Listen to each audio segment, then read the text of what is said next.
All right, so we're going to get started. Hey, everybody. Welcome to the Stop LAPD Spying Coalition's weekly Tuesday evening webinar. My name is Hamid Khan with Stop LAPD Spying Coalition. Happy to be here. Uh, and today is our webinar number 66. So, this is something that we started back on March 24th of last year, where up until that time, we've been having a weekly meeting in person in Skid Row at our home at LA Can, but we had to pivot. We had to pivot really quickly because of COVID, and here we are, 66 webinars later, or 65 webinars later. May have missed like maybe 2 or 3 Tuesdays over the last 16 months or so.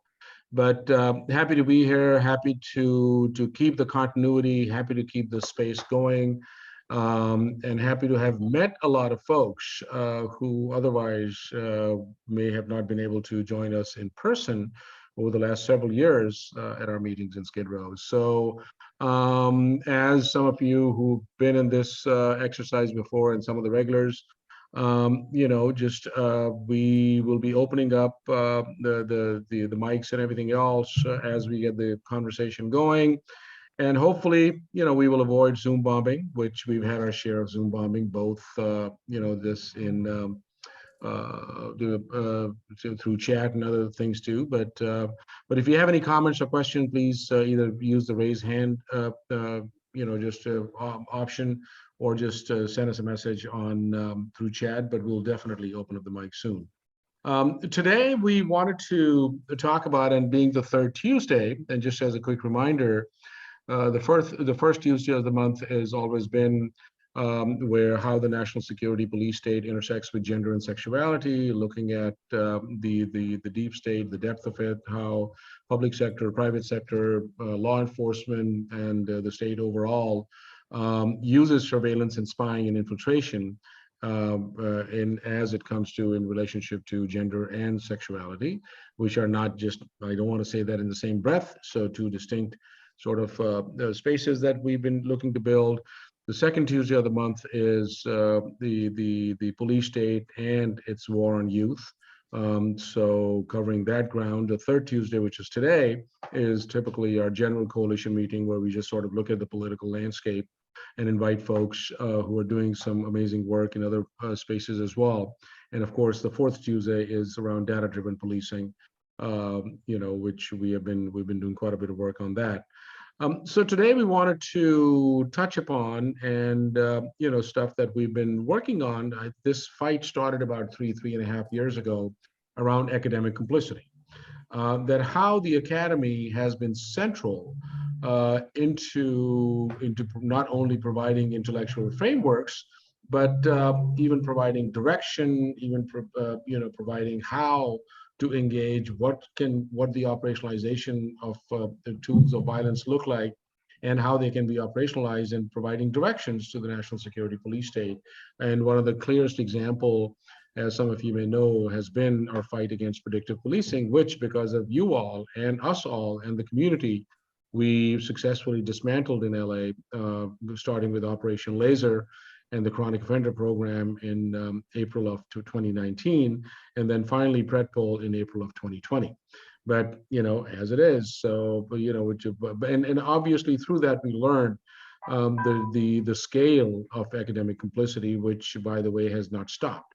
We kind of take 2 steps forward, and then they pivot back and recircle back and come up with something from their vantage point. Rebrand. It's something new, but it's rebranding. So now we're looking at data-informed, community-focused policing. So we will be talking about that. We'll also be talking about corporate partnership and corporate complicity, and obviously academic and corporate complicity and the national security police state go very much hand in hand. And one of the things I just want to raise here is that that in our conversations and in our own organizing as well, many a times we look at corporations and the academy as well from a much more kind of a surface level thing, where we talk about in social media, Googles of the world and Apples of the world, and other social media companies. But or some of the manufacturers of these tools of harm. But many of them and some of them we'll be talking about today get a pass because those are in our day-to-day lives. For example, Target. Target is where a lot of us go shopping, and just people go buy their daily products and other things too. So we want to look at that what exactly is going on. Similarly, in the academy as well. Just when we talk about academic complicity, a lot of times it's about USC or MIT or Harvard but the list is long. And we were just having Shakir and I were having this conversation a little while ago, that even looking at Boeing and its just its malfeasance and its supply of smart bombs and missiles to Israel and to the Zionist violence on Palestinians, the apartheid state of Israel. But then when you start unpacking a lot of this thing, Boeing doesn't manufacture everything that it exports. Boeing has a lot of subcontractors too. So the bucket is huge, and obviously we don't have the capacity to really go. But I think, how are we bringing this conversation into our communities? How are we really normalizing this conversation? And how are we getting folks to think a little bit more about where our fight is? So today, I'm really really happy to have one of a good friend, a comrade, somebody who's been on the front lines of fighting the police state. And both of us have been in spaces too, where you have these two voices that just go after the police state and confront them in different parts of the country at conferences, and that's my dear friend Freddy Martinez. So happy to have him join us for a conversation today. But I'm also going to bring on Shakir Rahman, who is an organizer and on the coordinating team, and also a lawyer, to be co-facilitating this conversation. So with that, I'm going to pass it on to Shakir. Yeah, I don't have a whole lot to add to that introduction, and I want to turn it over to Freddie because I know Freddie's only got a little bit of time with us, and want to really hear about the campaign and the organizing against ShotSpotter in Chicago. Other than just in the framing is, we're gonna be hearing about ShotSpotter, which is a particular technology that first emerged. I used to work in New York, and NYPD started basically installing these on tops of apartment buildings and working with private landlords, and as well as trying to go through co-op boards and all of that to install that.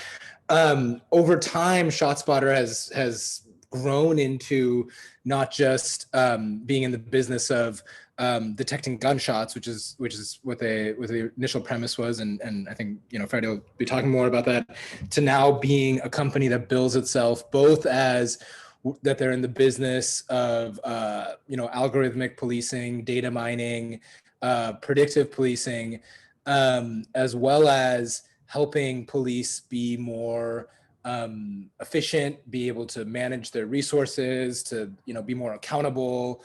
This language of reform, and a lot of what we organize against at Stop by Peace Buying is that process of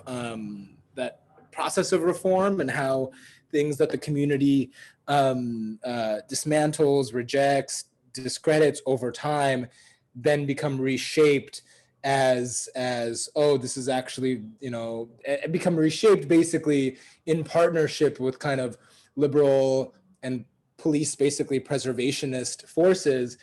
And that process involves a lot of, you have to look just beyond just the technology. If you're just kind of focused only on a particular policy or a particular tool, you're missing the kind of broader ecosystem that reform operates through. And that includes the role of academics, like Hamid was talking about, nonprofits. That includes the role of these businesses, and they're also close ties with academia and nonprofits and advocacy in that form. And especially as a lawyer, I'm very aware of the role of the legal profession, and even kind of well-intentioned legal reform type lawyers in helping expand, promote, and make permanent a lot of these technologies. So we're going to be getting into a lot of that broader mapping, but people often will say, yeah, like Okay, so yeah, we do a lot of complaining about that whole ecosystem and are critical of a lot of aspects of it. But obviously, also we're working hard in a really grassroots way to build a culture of resistance to these technologies and work to dismantle them. And also want to highlight that that's an important part of it too. And so this campaign that has been going on in Chicago to cancel the ShotSpotter concept is an example of work that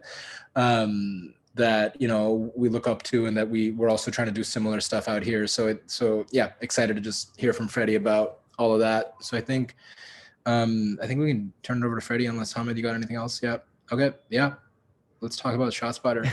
Okay. Thanks, everyone. And just, does everyone here have a working knowledge of how the ShotSpotter technology works? No, you may want to give Okay, us some. cool. Okay, so essentially it's a microphone system. It's an array of microphones, right? As Shakir mentioned, nobody really knows where these microphones are. Lots of times the police themselves don't even know where these microphones are.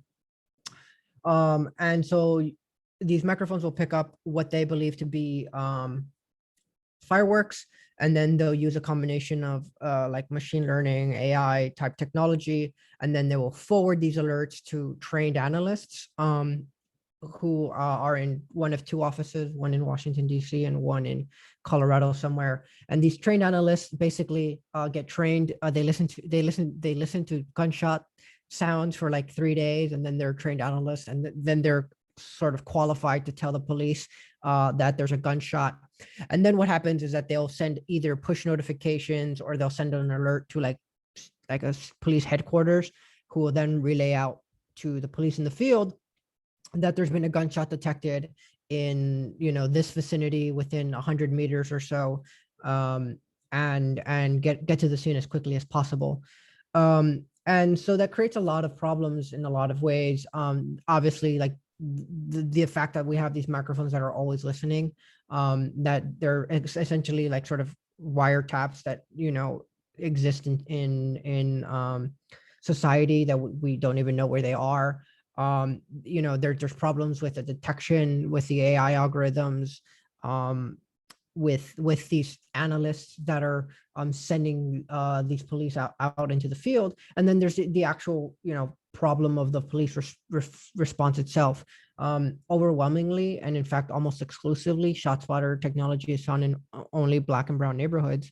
And you can imagine what happens that you have these police officers who think that there's some I don't know, I'll use the word bicep, to talk about my own people, but they're like, hey, go get that bicep over there. He's got a gun. And they race to the scene, and they're looking around for any Black and brown person, and that, they think that there's like, and so this assumption that like everyone on the block is armed is extremely dangerous, especially when you combine that with sort of like both the natural response of adrenaline, the extreme amount of police racism and violence, and then just the fact that they have this technology is completely inaccurate. And so you can imagine that these things are not good as a system. And really, we've been talking about this sort of as a technology for, I would say, about 10 years, 8 years now. I think that's about right. But really what kind of created a change in Chicago was the police murder of Adam Toledo, or Toledo. I don't know how the family says it. But it was this 13-year-old child who was, for some reason or another, outside of his house shooting a gun in the air, and the police like rolled up on him. He took off running as kids do, and the police like chased him down, and then just shot him point blank in the heart and killed them. Yeah,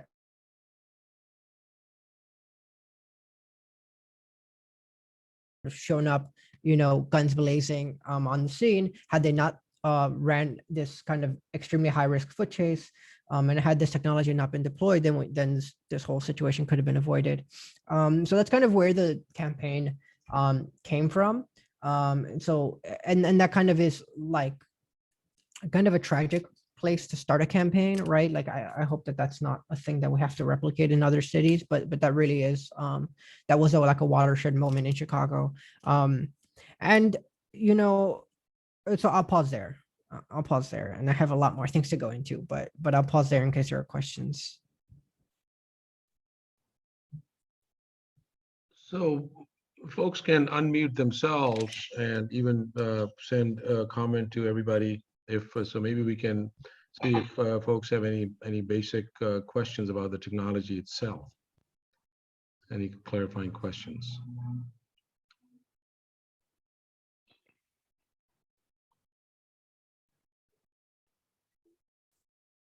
Okay, yes, folks. Yes, go ahead, Steve. Yeah, on the technology, how prevalent is it here in Southern California? Can you comment on that? That's one part of the question. And the next part is the acoustic acuity of these devices. Is it to the point that they could actually listen to conversations, or is it only the higher frequency from a gunshot or an explosion? So those 2 points. Thank you so much. So it is quite prevalent, and the LAPD uses ShotSpotters.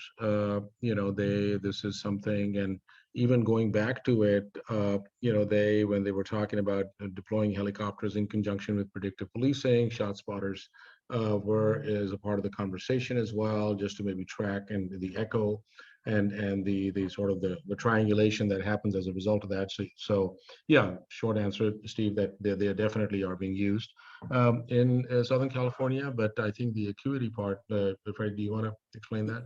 Yeah, I think in Chicago they cover like a square mile costs like $100,000 to cover in ShotSpotter or something like that. So it ends up it does cover quite a vast portion of Chicago. And so the contract for it is something like $33 million.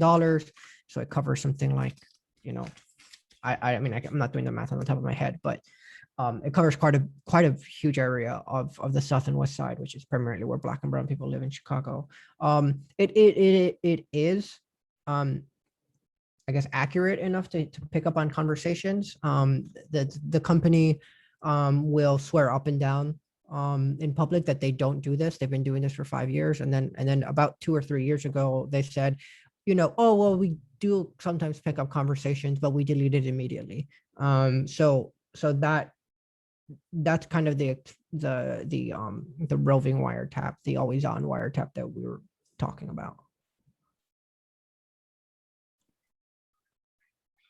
Any other questions or comments?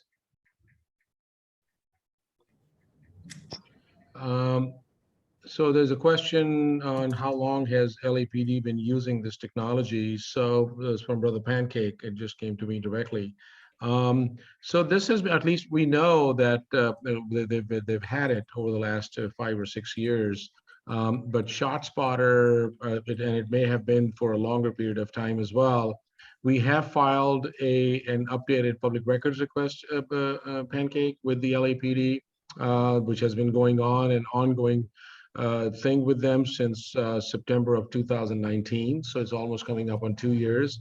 They've been giving us a whole lot of documentation, and we did that for ourselves to update that to see where the architecture of surveillance is and what additional tools they have added. So as soon as we are in the process of bringing together all that information, and then just as we had developed that architectural graphic, if you all remember several years ago, we'll be putting some more material out. So it's been here for a few years. And we have a website that kind of catalogs a lot of the stuff that we know about ShotSpotter. I'll put it in the chat, but we have a lot of things to cover. But it does cover about 100 plus square miles in Chicago since 2018. So I think September, August 2018. So that's kind of the scale that we're talking about. 100 square miles is no, it's not a small area. One more question, Freddie, just came up here in chat, that does this technology interact with other forms of technologies, and about the heat seeking device? Maybe I think the folks are asking about, like, you know, how they almost look at inside the walls and all of that. So does it interact with other technologies? It does, like, not specifically like digital imaging, but it does use other data sets from the police that we'll talk about I can talk about briefly. But mostly mostly what ShotSpotter does I mean, that's a great question. So at least the way we've seen it in Chicago, it takes in so it has its own, acoustic data that it takes in. And then a few years ago, they bought a technology called HunchLab, which was a predictive policing model that does location-based predictive policing, right? So like assuming that like we heard gunshots in this area, therefore we think that there's going to be this level of gun crime in this specific block or in this specific area. And so when they bought that technology, the company kind of said, like, we don't want to be the company that sold the technology to ShotSpotter said, like, this is not what we want to do because like that's not what we do. It's kind of a gross like kind of use of data, and that company felt really uneasy doing this for police departments. And then what ShotSpotter did was they sort of ripped apart this kind of like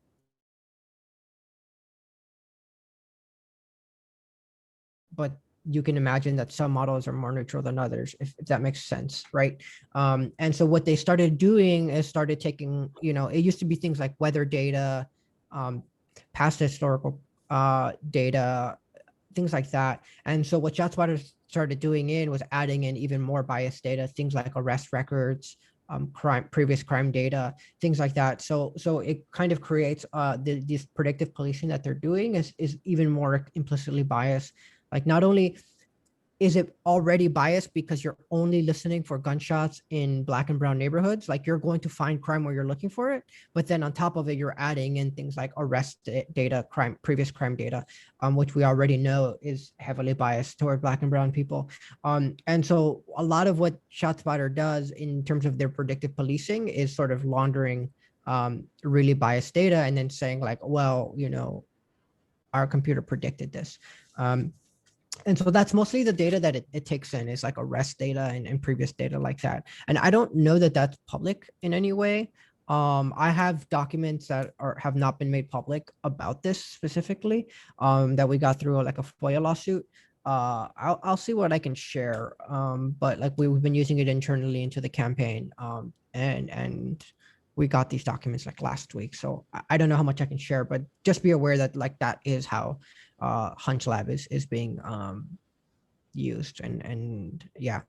So that's the kind of data that's being used. Not some like, yeah, I don't know if that answers your question, Susan, but that's as far as I know.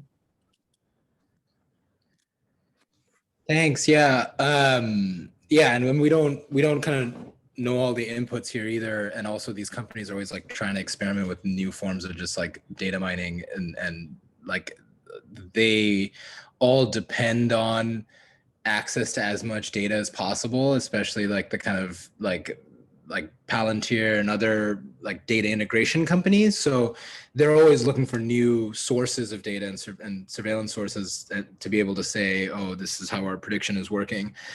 So the question I wanted to ask is, yeah, you were just talking, and we're going to talk more about HunchLab, what you were talking about later too, but you were just talking about this kind of thinking about the role, like how, because the data is biased and it reflects like the kind of bias of past policing and all of that, it's being recycled and reproducing that.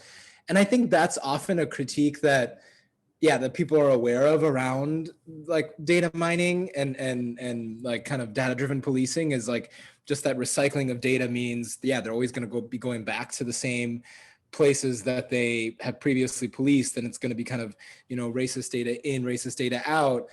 And I think we like that's the kind of familiar critique. We also just try to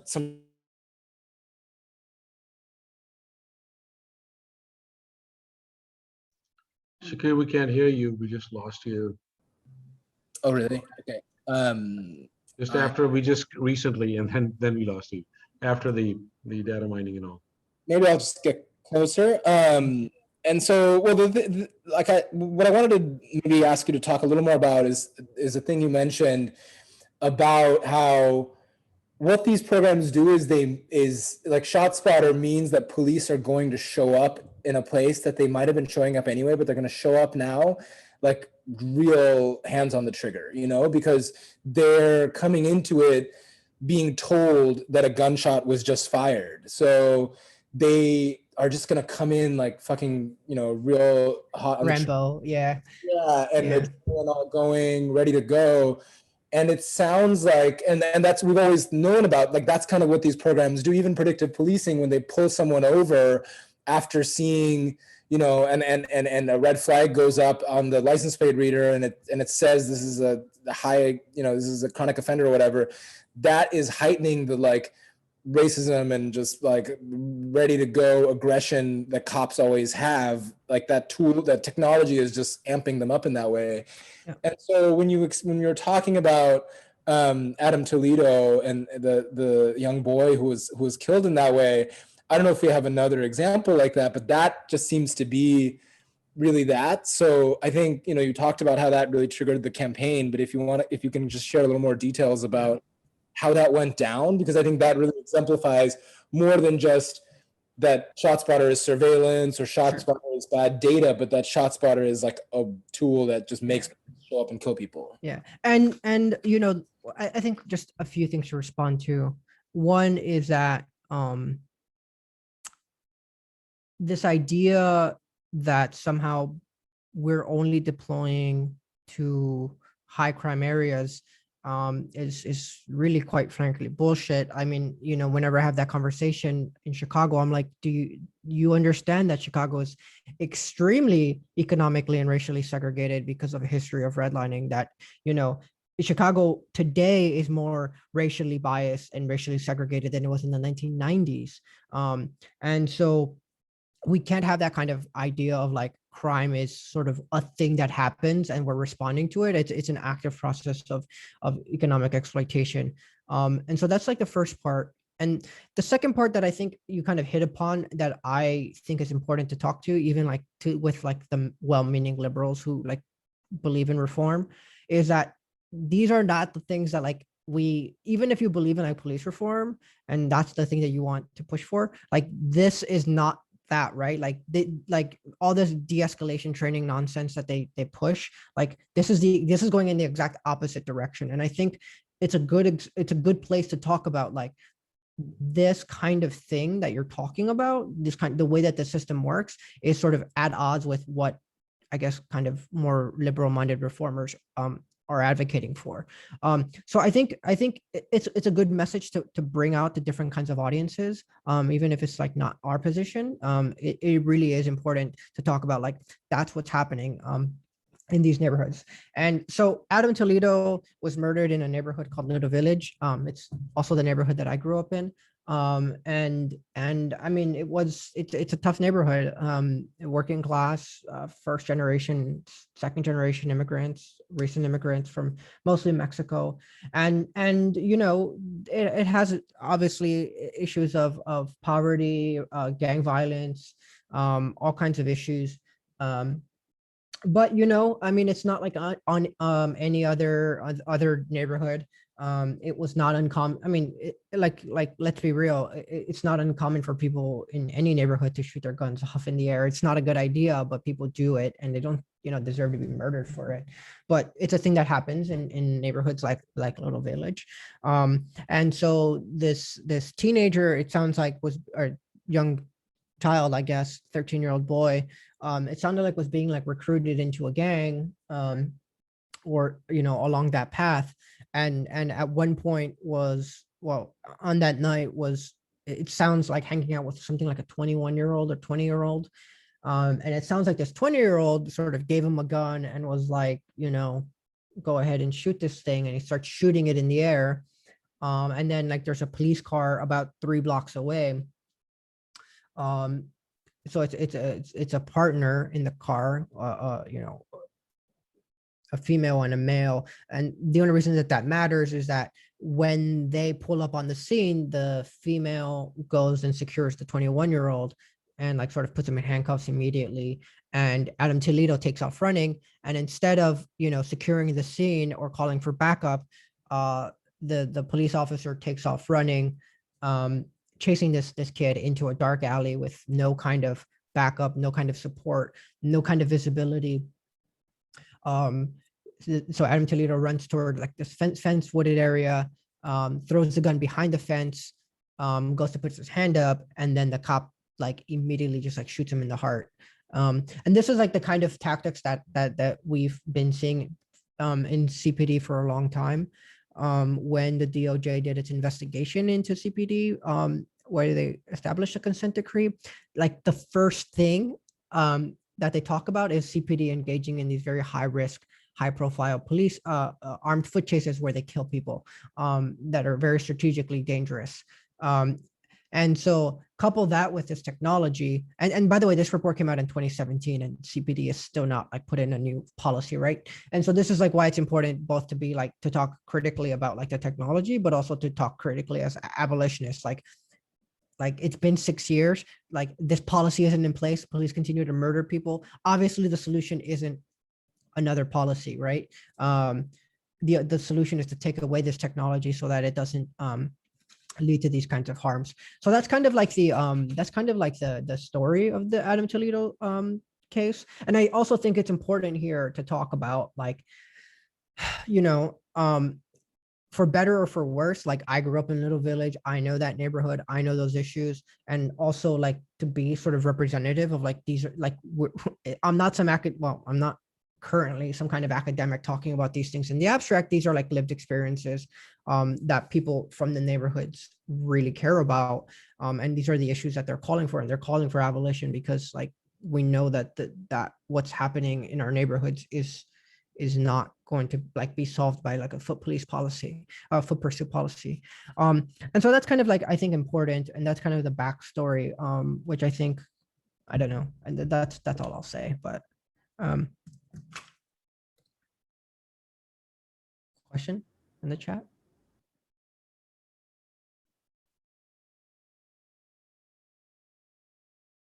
No questions. Hi, Alex. Yeah. No, they're just identifying themselves. So I mean, when we started the campaign, the first thing we did was we put out like sort of this op-ed, sort of thinking about like the first thing that we want to do is cancel the contract.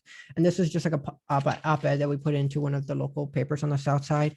But then we also started thinking about like, what does the campaign look like? So the campaign is, the contract is up for renewal in August, and there's a couple of things that we want to do. The first thing is like, obviously ask for the contract just to be flat out canceled.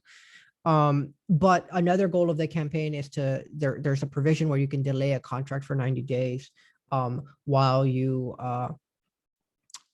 like the city council reviews contracts. So like that's like a kind of a more immediate goal, thinking that like, August is right around the corner. So even if we can't get that canceled right away, can we like delay it for another 90 days or ask for additional review?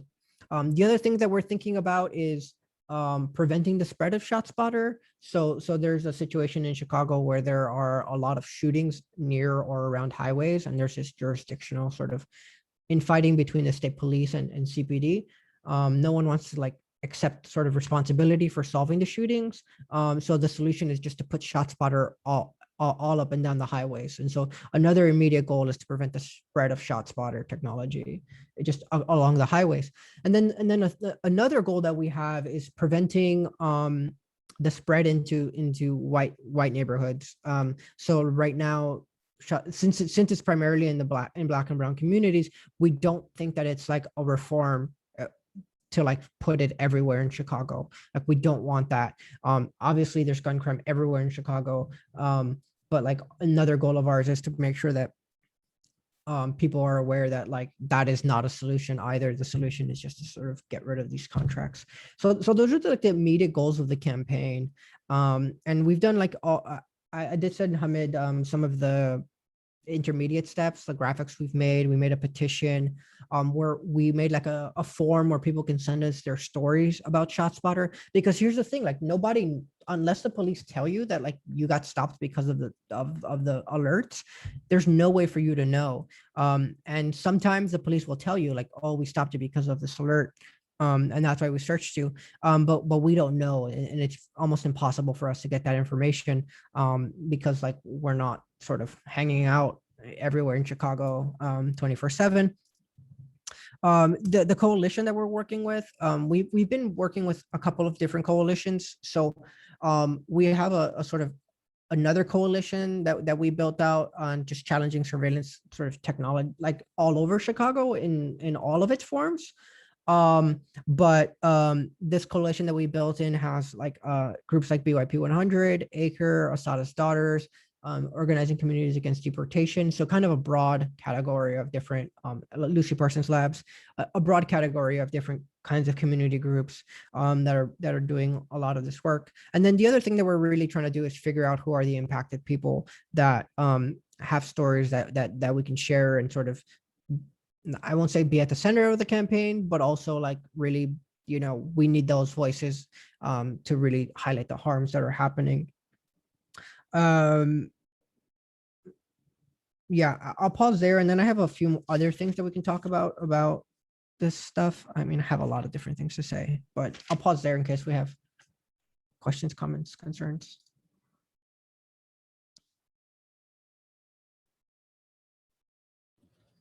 You're muted, Hamid. Yeah, Brother Pancake, you had a comment and a question. Do you want to just unmute yourself and share what you just put in there?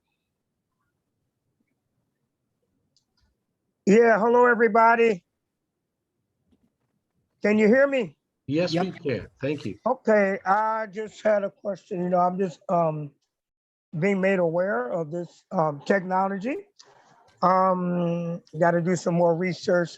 Is this technology, ShotSpotter, being has it been implemented by any other agencies such as municipalities? Could you comment on that? And I would like to say that this is another tactic, you know, that has to be abolished. It sucks, you know, and it's criminalizing. Well, it just sucks, man. It sucks. It sucks. It has to be abolished. Yeah. So can you respond to that, please? Any Yeah. other agencies using this technology? Thank you. So it's primarily police agencies, mostly in large cities, but there are about 100 or so cities and states that are trying out the technology. Mostly like bigger cities, but also smaller cities like San Diego used it for a while, and things like that. So it's a mix, but mostly because it's so expensive. I mean, right now it's expensive. Who knows what it'll be in 10 years. Because it's mostly like larger cities who have money for this, and so like a lot, and we can talk about the funding cycle for it too as well, but it's mostly big cities, and there's about 100 of them, and you know, sometimes they'll try it out and then they'll cancel or whatever and things like that.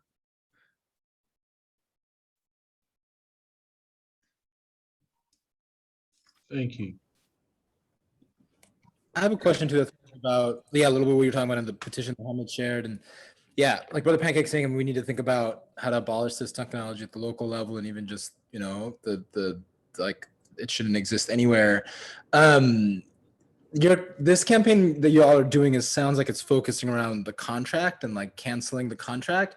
But can you talk about, yeah, like the range of different ways to approach it, and like from, you know, it could be obviously another way to think about it would be an ordinance to ban it, or working through the budget process to defund it, you know? And so, and like we've thought about here in LA, like the different pitfalls and dangers of those different approaches for taking on these technology, and kind of defund, and the budget advocacy is like a tool that a lot of us have been looking towards in the past year after it really became popularized last summer. So yeah, kind of, can you talk about like focus on contract versus other ways of thinking about it?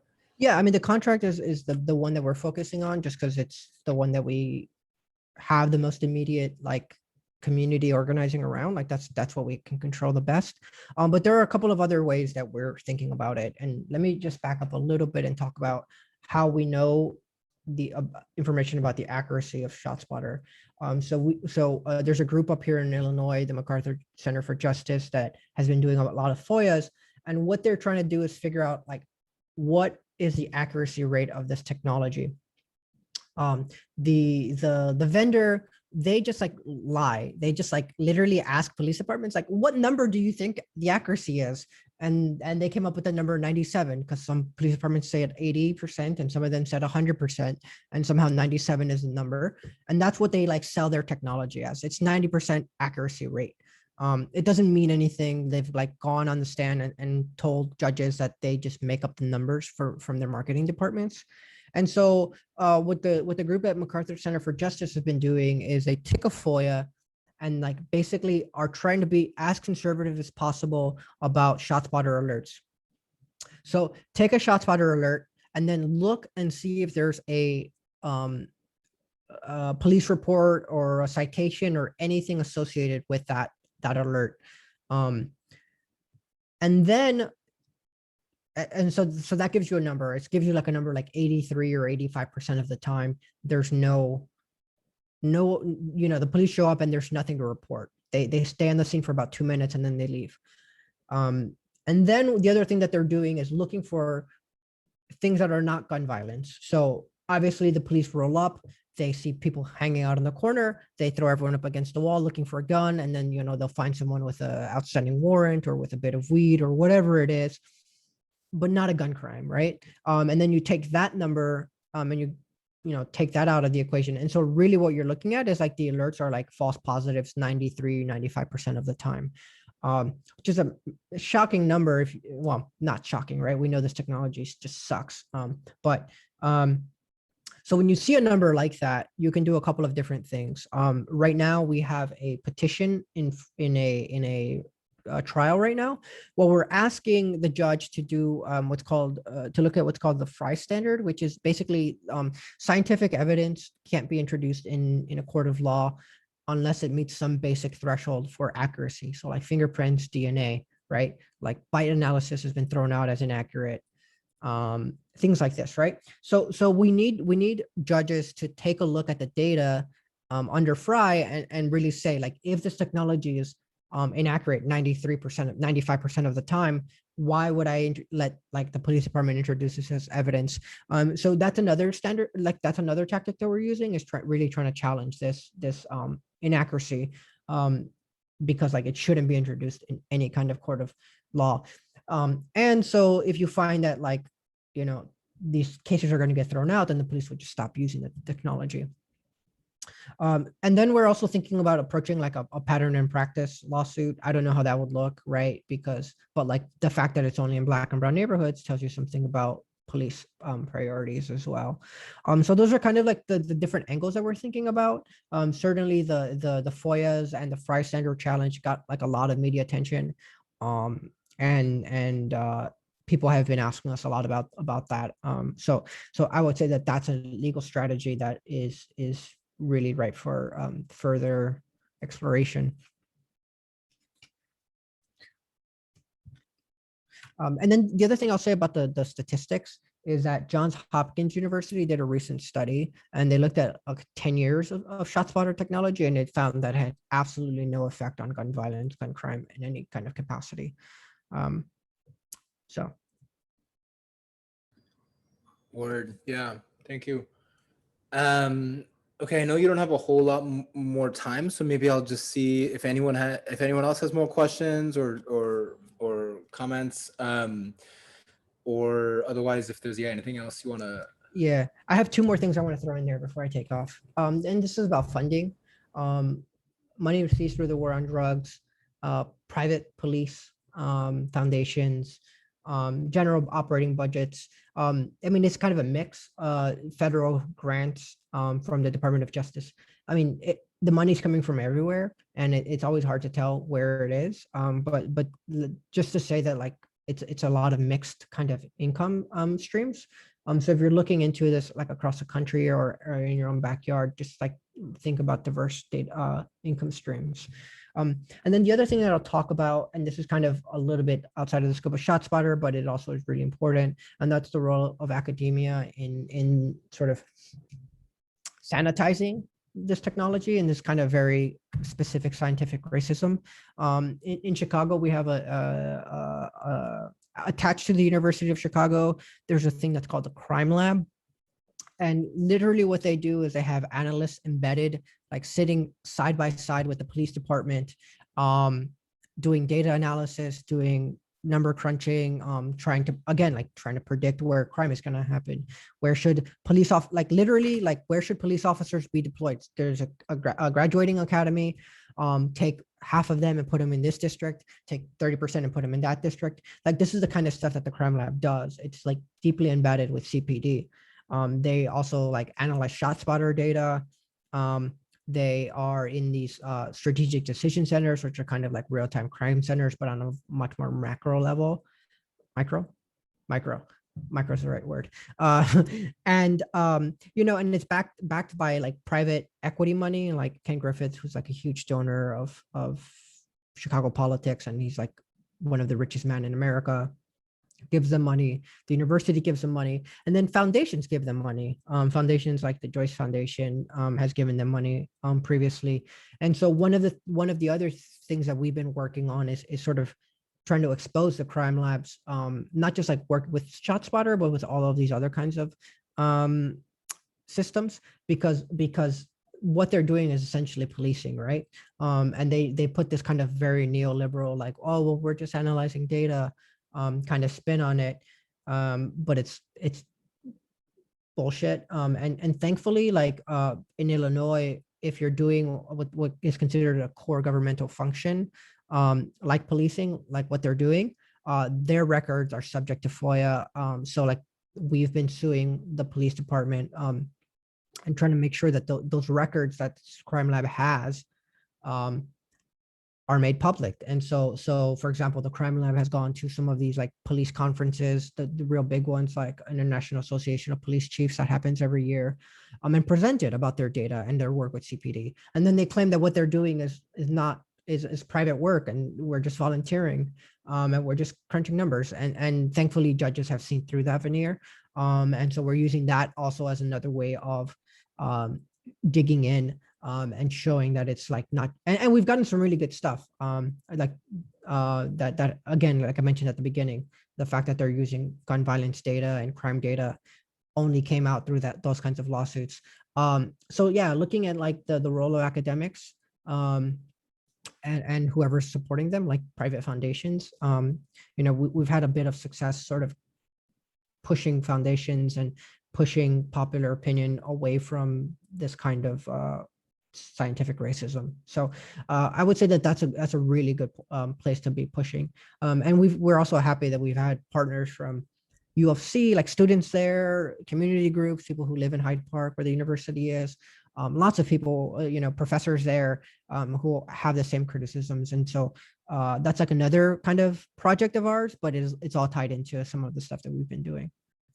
And then so I'll leave it there. I'm happy to stay for more questions. You could also just go ahead, Ahmed, but I was just gonna say, you could also just contact us at Lucy Parsons Labs on Twitter, info at Lucy Parsons Labs with an S, labs.com. I'm always happy to help out and talk about this stuff further. Great. So if you have a couple more minutes, Freddie, just because Alex, I don't know if you're up to kind of sharing your comment, because that is something that we've also kind of raised, and I think it's sets a good tone for the conversation as well, because the issue of false positives have always come up as well, where you kind of just talking about challenging the validity in court might not stop them since they use it to guide police responses. So Alex, go ahead. I'll just let you kind of share it. Hey, everybody. Thanks for letting me join in. No, I was just saying, they're not just using it to bring people to court, right? They're using it to guide deployment patterns, and they're using it to do emergency response. And then if they find someone with a gun, they don't even say necessarily that it was because of ShotSpotter that they showed up. They could just say, oh, well, somebody called and said there was a shot fired, or we were just on patrol and heard it. So it's a minor point. I just was, reacting to this idea that the idea of a strategy of going after the validity of it as an evidentiary tool. Anyway, that just, I'm sure you can see there might be some limitations. Sure, absolutely. Even if you win, they could still keep yeah using yeah yeah I mean, like, yeah, we know that they're going to use it like this, parallel construction. We know that but like, I mean, I think there is something valid, even if the court just says like this is unreliable, don't use it, and it's in Chicago. Like, that does set kind of a precedent for other cities to just at least take a look. I mean, we know that, like, also, like, police, for example, do things like, if you recover a gun, I don't know if this is still the case, but back a few years ago, if you recovered a gun, no questions asked, you would get a day off, like a free day off, right? And so, like, you can imagine that these cops are just using it as an excuse to, like, stop anyone, on the off chance that they have a gun, because they want to, like, have a day off, a 3-4 day weekend or whatever it is, 5-day weekend, however long their weekends are. I don't know. So yeah, there are limitations here, but I mean, I'm not going to solve all the problems with policing, right? Like, but like, if we get like, but yeah, obviously there are limitations, but we think that there's actually, it's right for exploration, especially like, since it's not a big part of what we're doing. We are on the briefs and stuff like that, and we are joining on some of the strategy calls, and those law professors are joining our calls as well, and they can be the subject matter experts to talk to people that would otherwise not listen to me. So yeah, there's like an inside outside strategy for sure. Yeah, and I'll agree, Alex, that there are limitations, but like, I mean, we have to deal with all those limitations anyway. So we gotta push where we I'm can. not trying to give you a hard time. I understand. I know. Throwing a little something out there to think. Yeah, for sure. And it's worth keeping in mind, right? Because maybe what they'll do is they'll get rid of the hunch labs reliance on crime data and still say we're doing predictive policing in another form. So, it's it's never ending struggle, but at least what's worth, I guess my takeaway here is that, like, people are paying attention, like, almost every other week or every other day or 2 or 3 times a week. I get someone like, someone from Boston was asking me about ShotSpotter. Someone from Waukegan was asking me about ShotSpotter, which is like a north suburb of Illinois. So, like, yeah, there's definitely a lot of pressure that we can put on and make life difficult for ShotSpotter had a grand opening of their second office, and it was in DC, and journalists came up there and asked him about the murder of Adam Toledo, and the guy was like, it's a tragedy, who knows how these things happen, but like, it doesn't make you look good, right? And so anything that increases the temperature, I think is definitely worth exploring. I think, just to add, if I could, one positive of, if you could get some finding in a court about it not being valid, that might give you some leverage with getting a city council to say, well, then why are we paying for this? So it might have that kind of secondary effect. Yeah. And we have something like 10% of the city council is some part of Democratic Socialists or something or another. So we're getting a little bit more pushback, and also the mayor's, there you go. And also the mayor herself has lost a lot of power. That office has lost a lot of power in the last couple of years. So the position of like the city council has never been stronger. So even if it's just 2 or 3 people on the city council who are pushing back, it's real good. So cool. Thank you everyone for having me. Hopefully I can come back and do this again. Just real quickly before you leave, Freddie, I think there was a question from Sydney as well about research. Sure. So it's asking, and this was for everyone, that if Sydney, do you want to ask that and unmute your mic? Sorry about that. So yeah, I was curious if like this list of demands or like theoretical framework of like what we're asking for is written in such a way that like we can share it with like researchers who are also activists at the same time, and like say like that there's like a common list of demands that we could share like across the board. That's a great question. The answer is no, but it is one of the things we're working on, like toward, especially with some of the people on the crime lab stuff, on some of the other data research that we're doing. That's TBD, but we're going to be working on that over the summer. So hopefully we'll have something more. And I will say that at the very beginning, this police surveillance primer that we made. Wait, hold on a second. Let me just post it one more time. Took us, oh well, I'll post. Took us like 5 years of research plus like a summer researcher to refresh. So it's a lot of work. It surprisingly a lot more work than I anticipated. So I would like to say we'll have something by the end of the summer, but who knows? So I will just leave at the chicagopolicesurveillance.com. Awesome. Thank you, Freddie. Thank you for making the time. Always good to talk to you. Always good to have you in the mix. So yeah, hopefully we'll get to see you in person soon, one of these days, Shakir. Yeah. No, all good. Yeah, thanks so much, Freddie. Thanks everyone. Eid Mubarak for everyone celebrating. See ya. Yeah. See ya.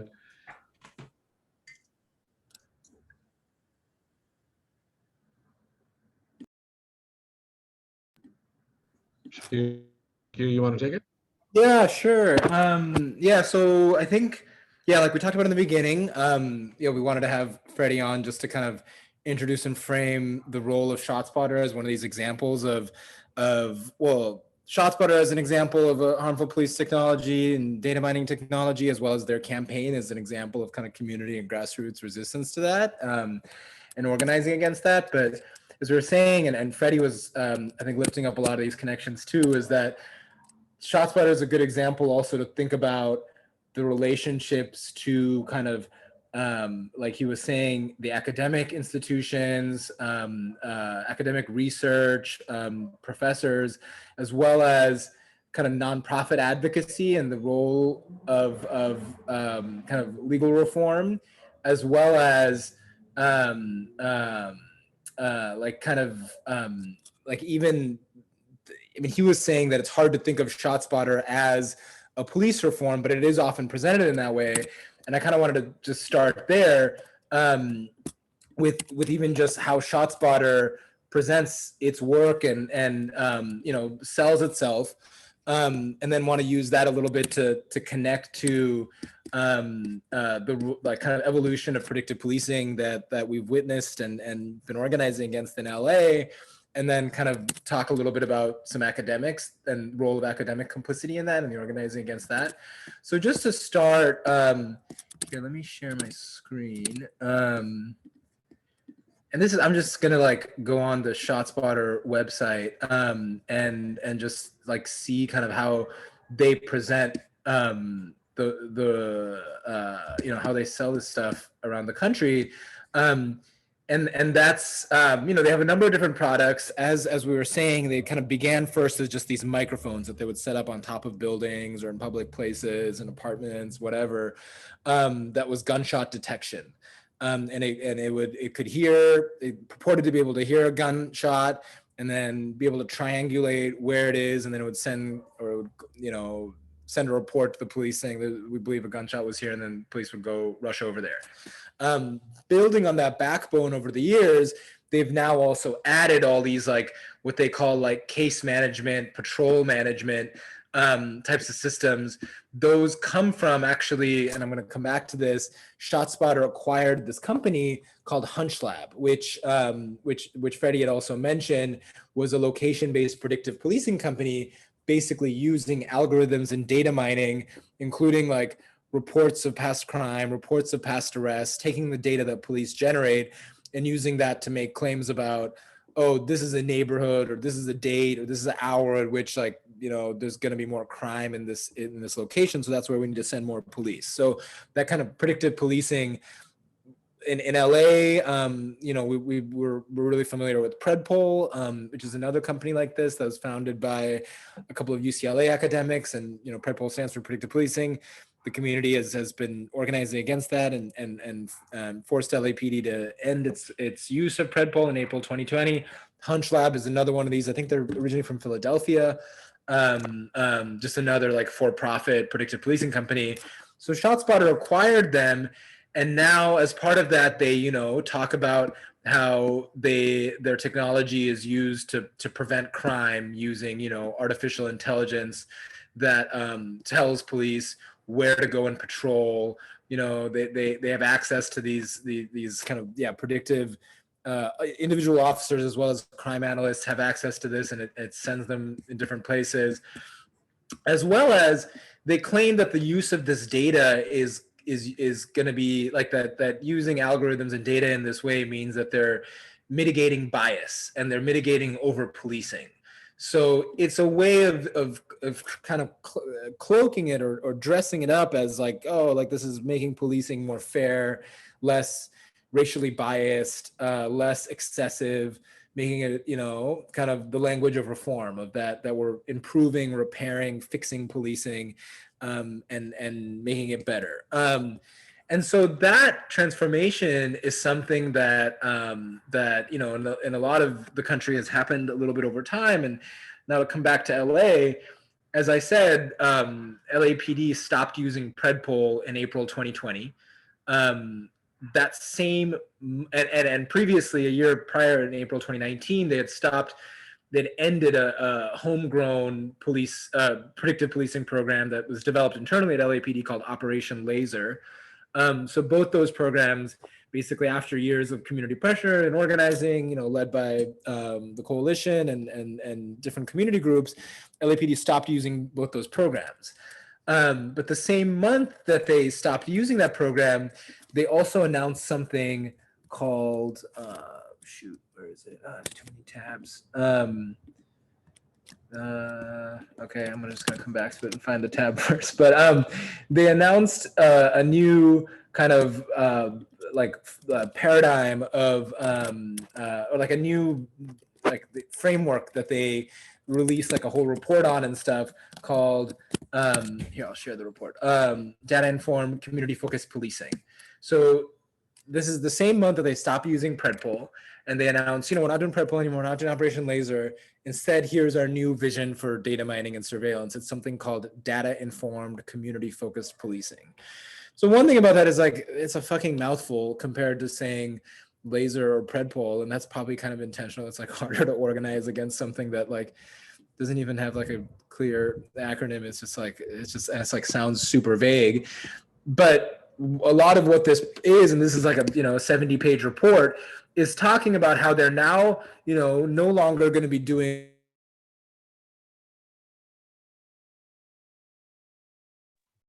Can't hear you. Oh, really? Is like, you know, predictive policing has been kind of, is that clear, by the way? Yeah, okay. You know, rejected as harmful and racist in all these ways. Instead, they're talking about the role of data now is going to be to implement systems that measure results, improve efficiency, and provide overall accountability. So as we started diving into this data-informed community-focused policing, we're seeing that a lot of the elements of it are the exact same thing as what Operation Laser and Predpol was. It's a lot of things are rebranded. Whereas before, they used to call the hotspots that they were targeting would be called anchor points or laser zones. Now they're called neighborhood engagement areas. And there's a lot of these other just kind of same exact shit, same surveillance inputs, data sources, kind of the surveillance systems that produce the data that goes into these systems. That's all the same. The architecture of it is still Palantir, which is a private data processing company, you know, founded with support from the CIA and has been used by the LAPD a long time. And LAPD is now the only large police department that still uses Palantir. Palantir is still the entire backbone of this system, as well as the outputs are the same. Police are just going out and just, you know, using this data to harass the same people they're always going to be harassing, to target, arrest, criminalize the same communities that they're always going after. So all of the pieces of it are basically the same. It's just been kind of rebranded as what used to be called, you know, Operation Laser, and there was covered some LAPD communications showing that they use this term laser to talk about how the purpose of the program is to, like, with laser-like precision, to remove tumors from the community. So like just a really fucked up and racist way of talking about people as tumors that branding, obviously was eventually kind of, they had to move on from it. And so now they're like incorporating this language of accountability, of community policing, these kind of reformist notions of policing. So that's what LAPD does. And in April 2020, the same month they start using Predpol, they start using this. What then follows is Predpol itself. Predpol, again, is that for-profit company that's started by UCLA academics. This is the website for Predpol, predpol.com. It says that we're the predictive policing company and we predict critical events and gain actionable insight. So earlier this year, earlier in 2021, Predpol changed its name to Geolytica. Same company, even the websites, like I'm just flipping back and forth, they look kind of the same here. And whereas it used to say the Predictive Policing Company, TM trademark, now it's we run operations for public safety teams to be more transparent, accountable, and effective. There's another, I don't have the side by side, but like there's another way that they start actually, I think it's their, here, let's try to go to their Twitter. It talks about data-driven community policing, which by the way is like exactly like that thing I was sharing. LAPD has rebranded their thing into data-informed community-focused policing. Geolitica's like slogan is data-driven community policing. So this rebranding is basically, like I'm saying, what it is it's just taking a tool, a way of using data to decide where police are going to go, who they're going to target, what neighborhoods and areas and points are going to be policed. That is the same exact shit that they were doing before, but they've now kind of just rebranded it as this kind of community policing and making it more accountable, making it less biased, making it more efficient. And as we work to organize against and dismantle these, like watching that process, we've known that process of reform is a big part of what we have to be organizing against. And then that we need to be confronting not just, the particular LAPD policy or the particular company or the particular system, but that whole ecosystem that's used to evolve the same harm so that they don't just take out one program and then that's done, that there's an ecosystem that surrounds it and can then create new things that take its place and evolve with changing kind of circumstances, changing political climate. And as part of that, we've seen the need then, and we've long been organizing against not just so these companies, but also the role of those. Like I said, Predpol is founded by UCLA academics. So working with campus organizers and students at UCLA to organize against that, the role of UCLA research in creating this and helping rebrand, organizing against kind of the nonprofits that are sometimes involved in helping sanitize, like Freddy was saying, or helping kind of promote and expand these technologies. And so that's part of the work is confronting that ecosystem so these things can't keep reproducing and expanding in that way. And so I want to give a really specific example of that. So, as we're thinking about, okay, how do these companies come up with this, where are they getting this idea to do this evolution, and how is that operating? The coalition filed a bunch of Public Records Act requests with LAPD to get basically police communications with different kind of academics, law professors, different folks, because that's a lot of what those institutions are doing is, there's when we talk about academic complicity, there's the form that it takes of someone like the founder of Predpol, Jeffrey Brantingham, is literally building the tools that police are using. That dude is like literally constructing weapons for police. But there's more subtle forms too. There's the folks who come up with kind of these concepts of reform concepts of this is how you can kind of rebrand. And so that's through one of these Public Records Act requests. Another one, we recently found this email from 2018 that's going from this guy named Andrew Ferguson, who's a law professor in Washington, D.C., who's written a book. If you go to his website, it describes him as a national expert on predictive policing, and he wrote a book on LAP on predictive policing around the country with a lot of focus on LAPD and big data policing in general. So he's kind of this, law professor, academic expert, writes critically about it, or writes, sort of critically, but also sort of promoting it, just, analyzing it. But here we found these emails from Professor Ferguson to this guy, Jeremy Hefner, who was basically the project manager.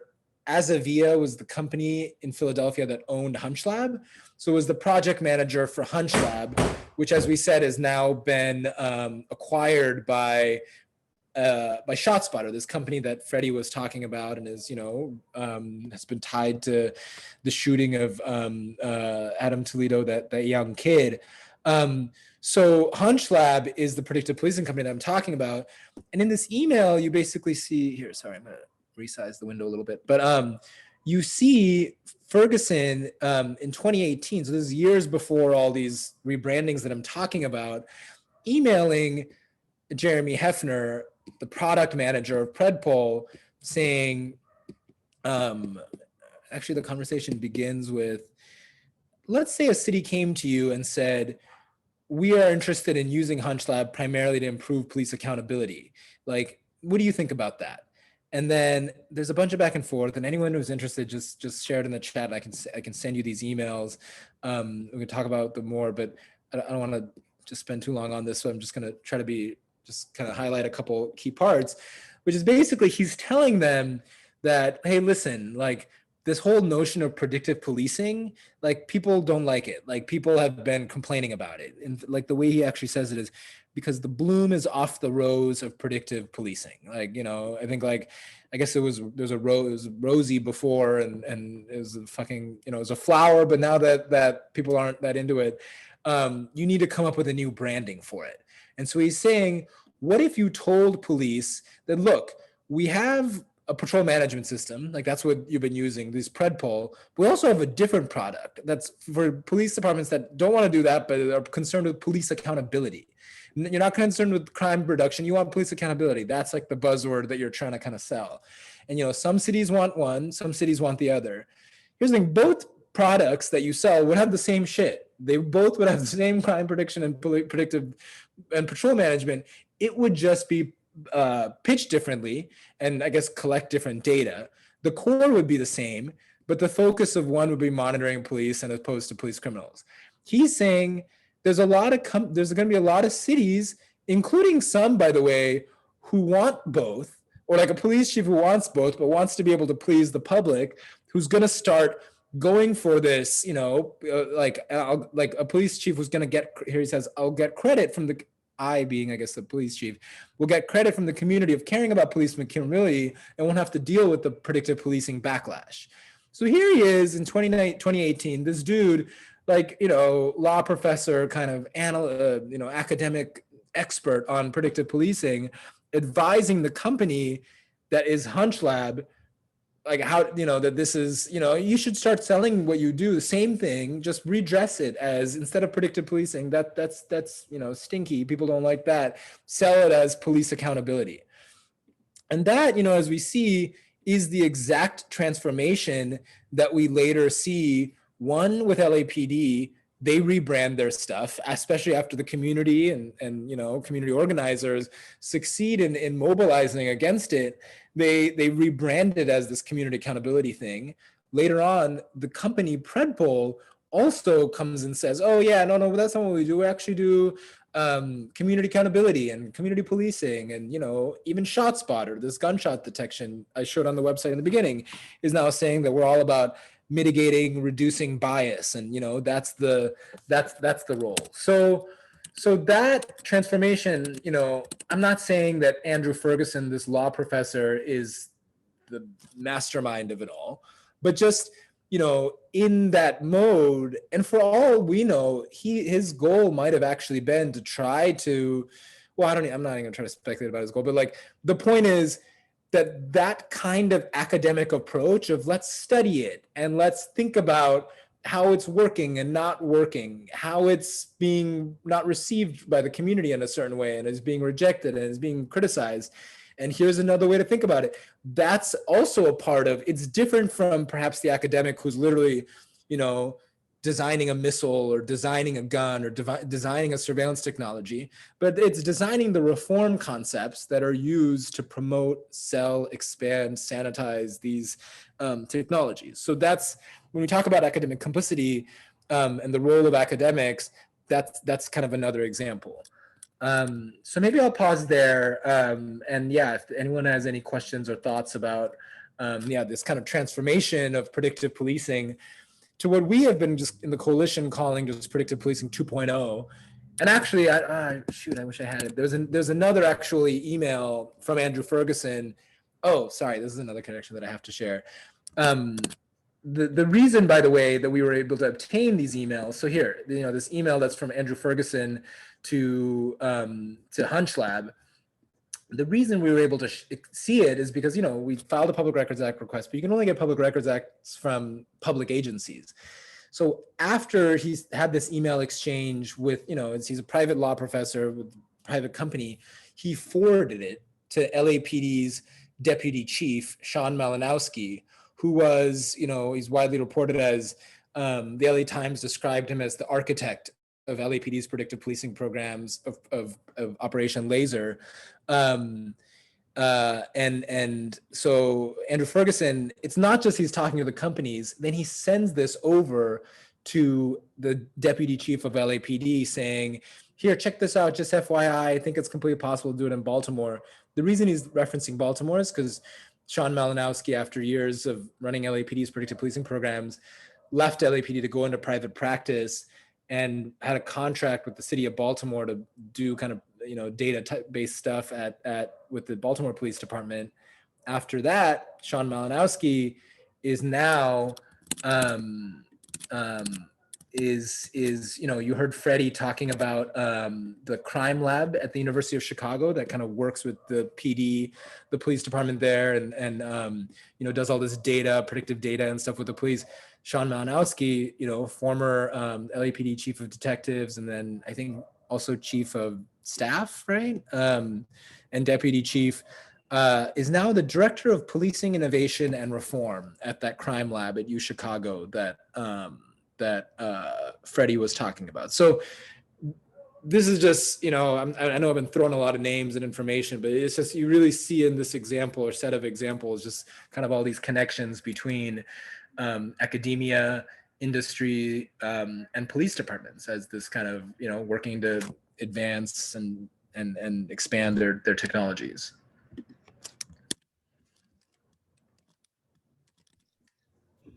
Any comments or questions on that? That's and I was listening to you, Shakir, and I was smiling and laughing too, but really just looking at the pathetic nature. Just absolutely, just when these folks go into writing books and just like being into these conferences and lecturing us that, that it can be done in a better way. So let's open it up if folks have any comments or questions. Matt, go ahead.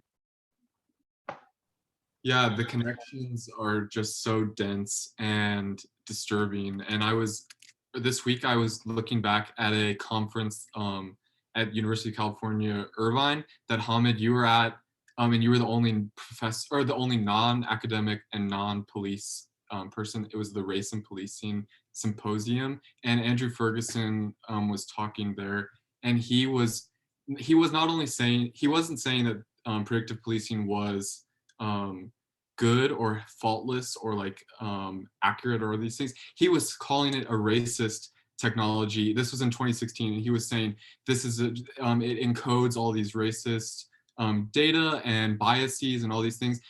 And then that was in 2016. Now we have these emails that years later, all the while he is having these private conversations with the developers of these same products that to certain audiences of law professors and others, he will denounce as racist and ineffective.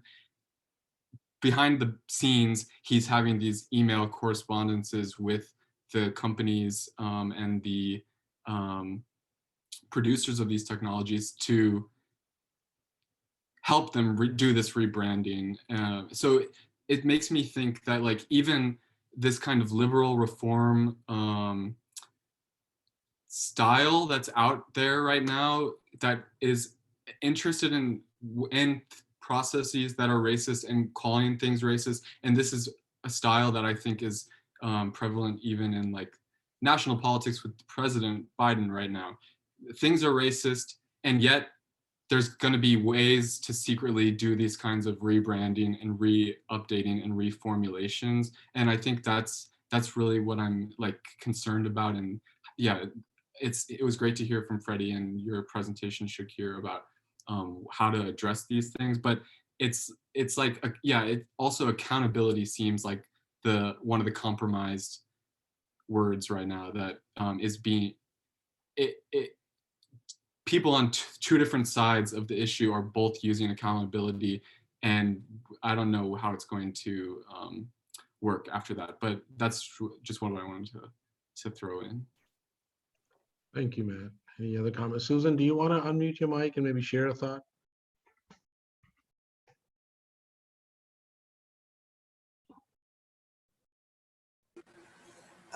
Yeah, I don't know what I can say about this. This is like, as you can see, you know, I see this as just corruption in law enforcement, and it's so pervasive, and you know, they're just sucking up money to continue to get a tighter grip on certain populations that they try to control with these methods and technologies. And it's like, I'm a little overwhelmed. It's like, I wonder if we have a chance to fight this. I understand though that we have to keep on trying to fight it, but it's a bit scary. Forgive me. I just don't know right now how I feel about this. You know, how do we get a grip on this? How do we fight back when they have all the resources and everything? This stuff is already in place. They're just making reasons to suck up more money for it. They're just creating graft and corruption, developing it now at this point. These systems are already in place. The telecom companies have already put these systems in place for them. What do we do? Thank you, Susan. What do we do? Obviously, that's always the big question, but also collectively, we answer those questions as well. But thank you for no forgiveness needed, Susan, because you're expressing and you're sharing a lot of the sentiments of a lot of us as well. That it comes from so many different directions, like. Just this is a law professor. This is a law professor who has written books. This is a law professor who is influencing minds. This is a law professor who is teaching young people who would be out there, who would be defending, who would be prosecuting, who would be, and this is the critical analysis, and this is the critical thinking that they are influencing and orienting our minds towards. So yeah, any others thoughts? Like, what do we do? Because this is also a call to action.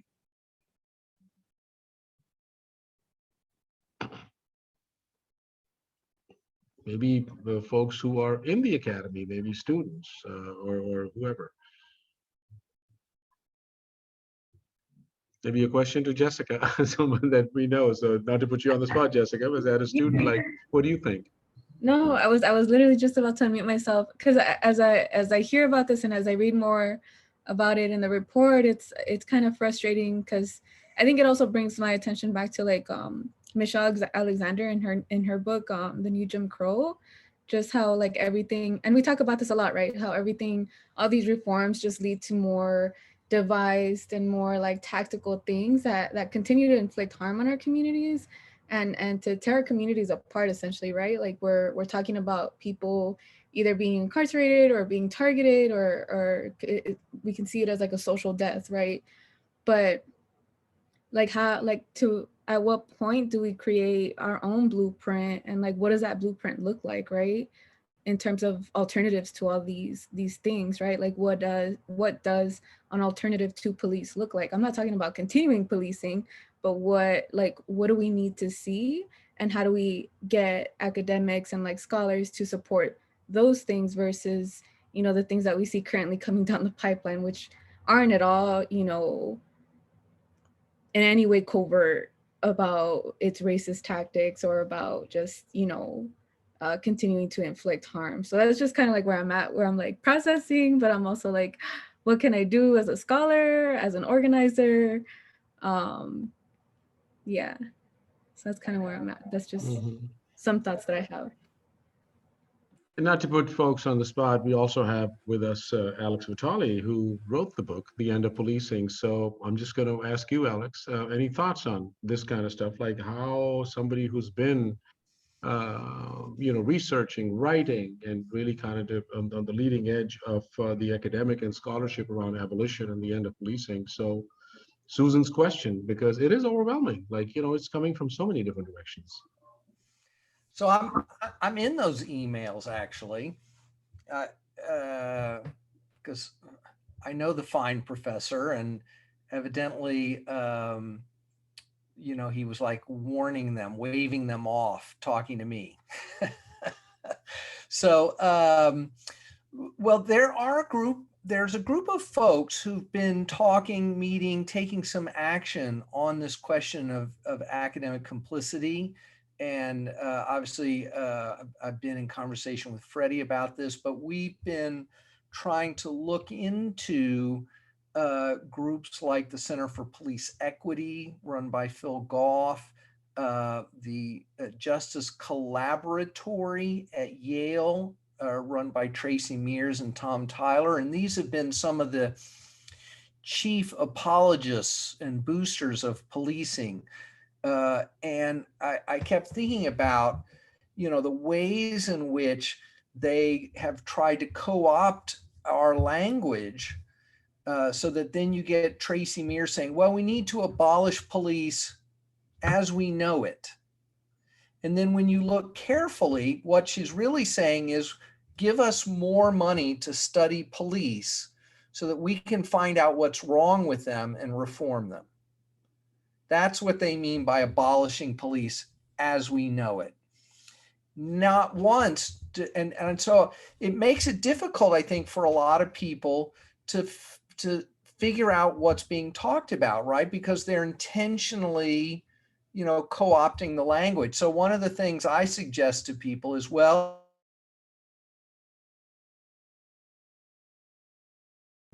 yes or no? Do they say we need... Can you repeat that, Alex? We lost you for a second. Oh, sorry. So, you know, are they willing to say, without complications and reservations, should we just end the war on drugs? Just get the police completely out of the drug business. Are they willing to say, yes, we need to replace police in schools, mental health response, homelessness? And they won't say that. And part of why they won't say that is they make a living off of police departments. That's their bread and butter. And so some of them believe that we should do those things. They do actually believe that, but they won't say it. And therefore, they cannot be our allies, right? They are working against us. And in fact, they all come out and say, oh, well, we can't defund the police. You don't know what you're talking about.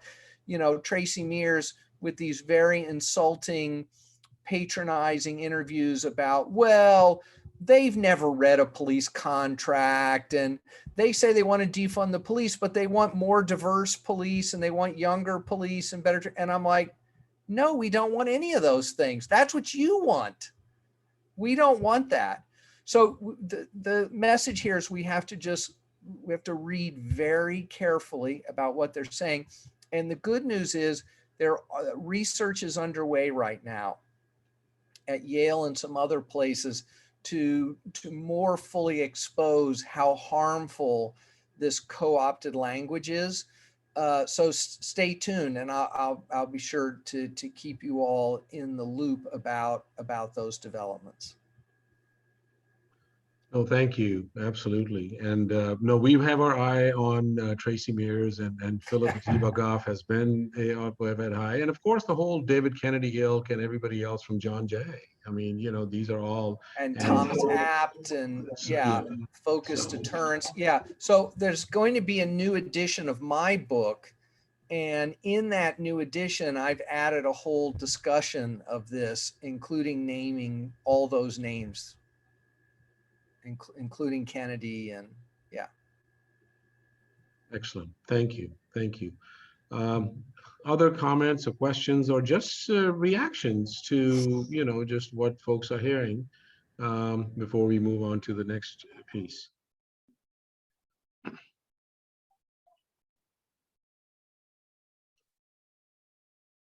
All right. Well, cool. So remember, folks, this is a call to action because a lot of this also requires a lot of digging in and a lot of just kind of reading this stuff and, you know, kind of just looking at and weaving these points together, that what story is emerging and what kind of sellout is happening out there. So back to you, Shakir. Yeah, yeah, and yeah, thanks everyone for sharing some more of these connections and yeah, on the stuff that Alex was saying. We not only have our eye on some of those, we've been trying to thinking about how to organize to expose, organize against, and you know, a big part of how the coalition has done its work over the years is Public Records Act requests and working and Public Records Act requests not just as kind of a tool of transparency, but really as a kind of tool for community research, community organizing, for community members kind of getting together and thinking about, okay, what are the things we want to know about how this stuff works? What are curiosities we have? And planning campaigns and planning organizing around that. And we've done that with starting to file requests now, seeking more of these kinds of communications with between police and some of those specific people that Alex mentioned for LAPD specifically, as well as, and that's why I'm glad, we have a couple of our comrades at UCLA in this meeting too. You know, our work, at least going back to the founder of Predpol, has been really grounded in close collaboration with students, campus organizers, campus groups, faculty at UCLA, who can, you know, be a source of this accountability or these political demands within the community that some of these people are part of. And I think that's really, it needs to really be both. And I think, both being, you know, the pressure and the demands should come from the communities that are harmed, as well as from the academic community that these people exist in. You know, it's like that's your people. Like, you need to come and check. Check what your folks are doing, especially when, as Alex is saying, so much of what happens after moments of uprising last summer, moments of crisis, is academic institutions serve one as sort of shock absorbers for those kinds of moments by like beginning to adopt or co-opt, like the example Alex gave of Tracy Mears, using the language of abolishing police as we know it, which is not kind of how people have actually been talking about and taking the streets for and risking police repression to demand abolition. So yeah, especially as we see kind of academic institutions starting to use that language, winning more resources, making kind of claims of kind of making assertions about abolition and movements. That's all great, but that I think also puts a responsibility among academics to also confront and organize against harmful complicity within their community. So yeah, that's just all to say that it needs to kind of come from that both sides have been really instrumental. Like, that collaboration has been really instrumental in the organizing that we've done against the founders of Predictive Policing here in LA and at UCLA. And we've been thinking about some more examples of this, and I've heard from some of the folks on the work Alex mentioned around Black students at Yale who are thinking about that, as well as at other campuses. And so another example of this that I wanted to share is just another kind of, we've been talking one about, there's the form of academic complicity that's in the Jeffrey Branthingham's and stuff of actually building the police technologies. Then there's the examples of Andrew Ferguson, who we didn't actually get that much into his work.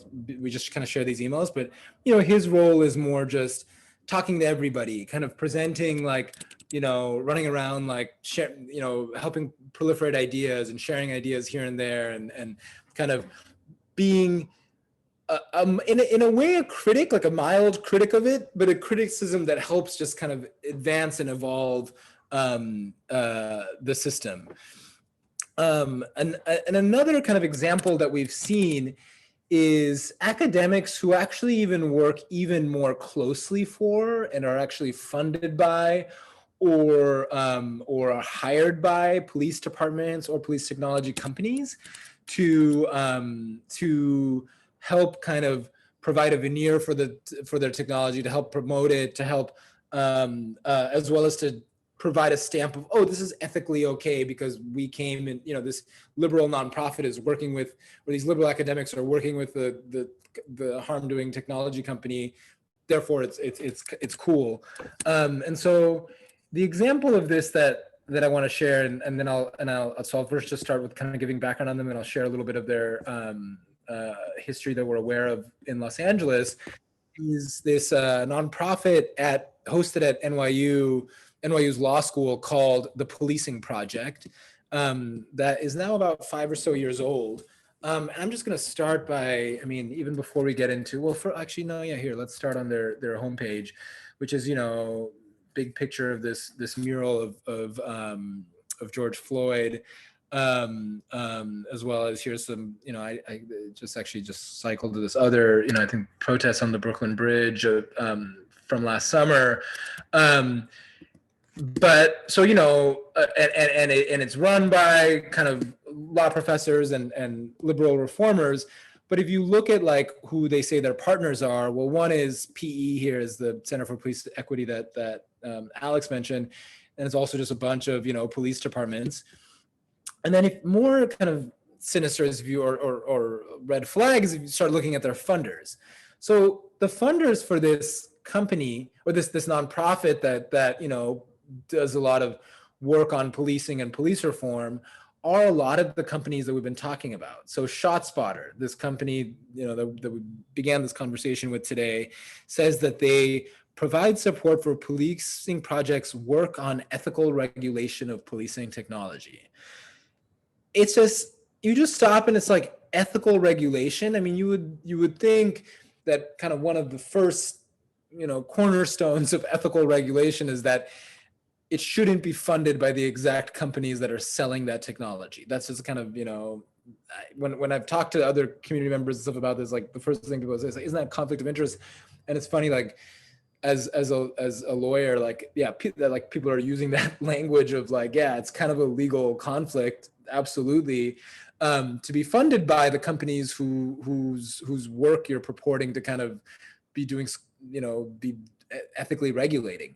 Axon, which is another, Axon is used to be called Taser, and they not only sell tasers, which are responsible for have directly killed thousands of people, just directly being killed by tasers, as well as very frequently, including earlier this year, police will reach for their taser and then instead pull out their gun and shoot someone or claim that they were reaching for their taser. So responsible for a lot of direct harm in that way.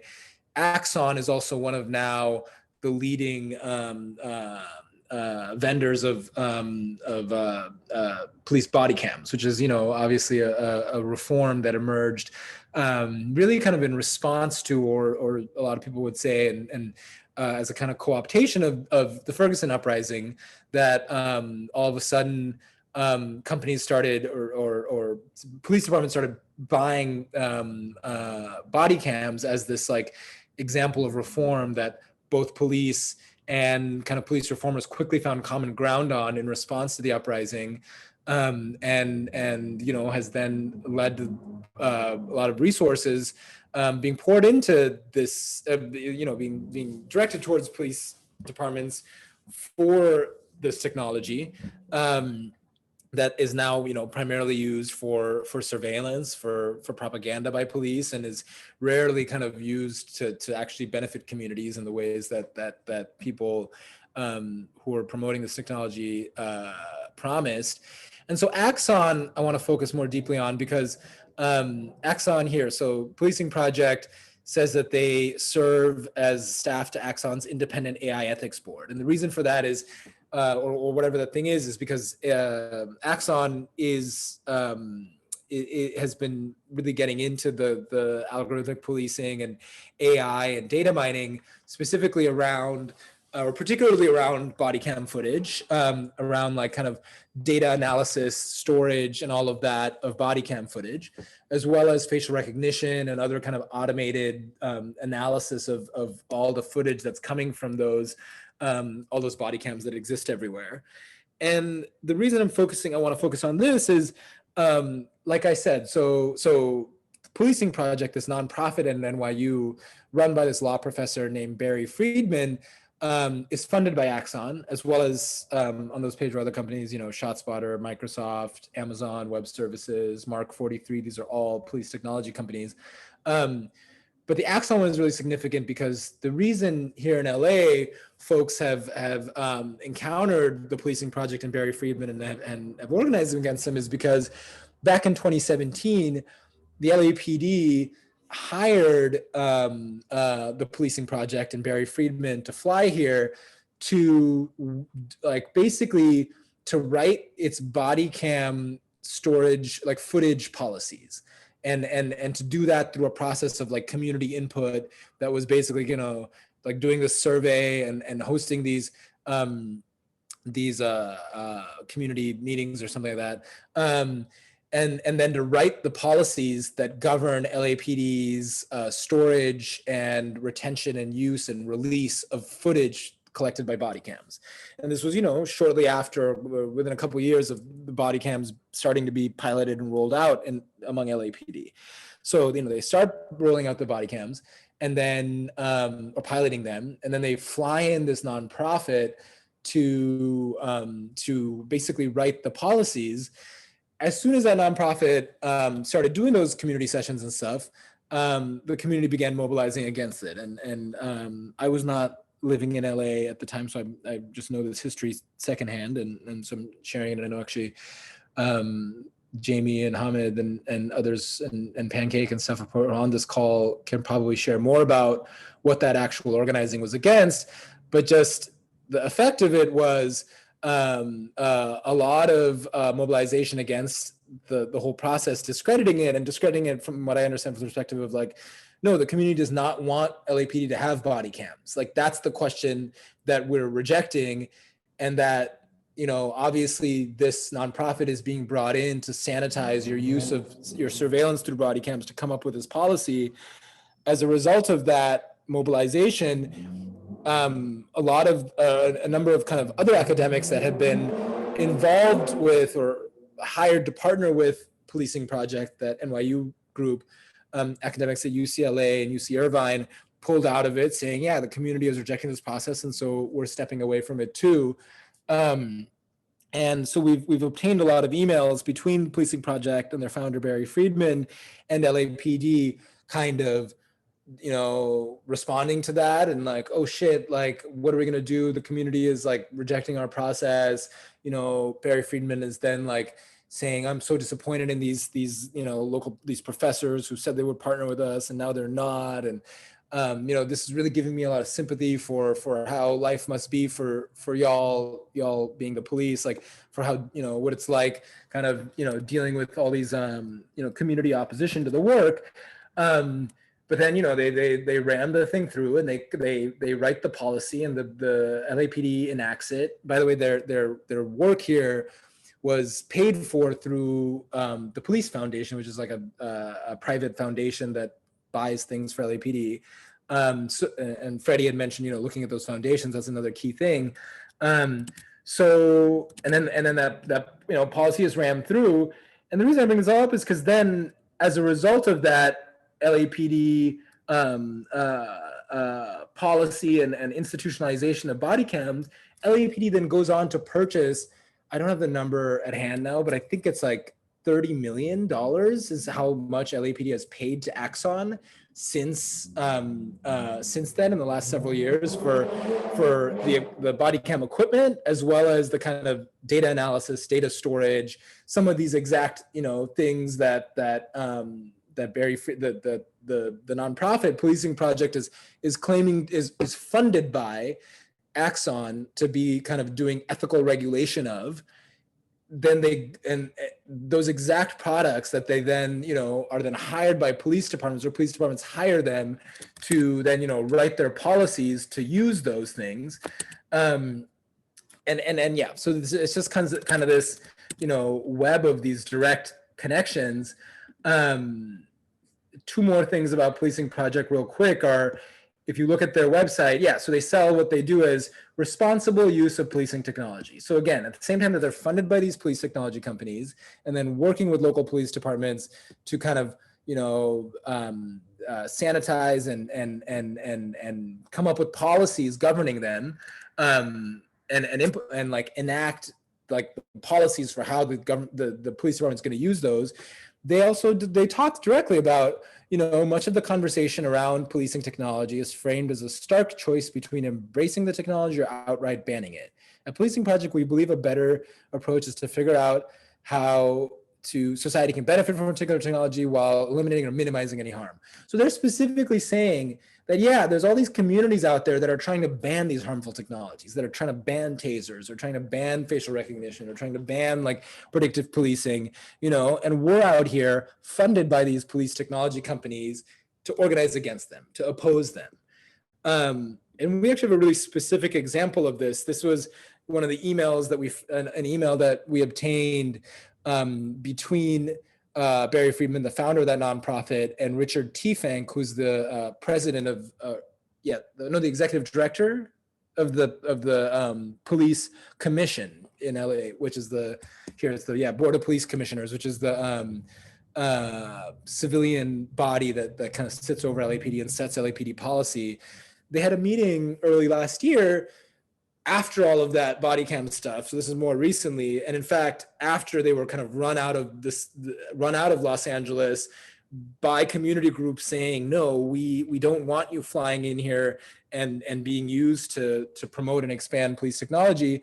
After that, Barry Friedman, the nonprofit, meets with LAPD again on some kind of project. We don't know the details of it, but some project they want to do that LAPD says is really important to law enforcement to overcome the negative perceptions of tech in the delivery of police services.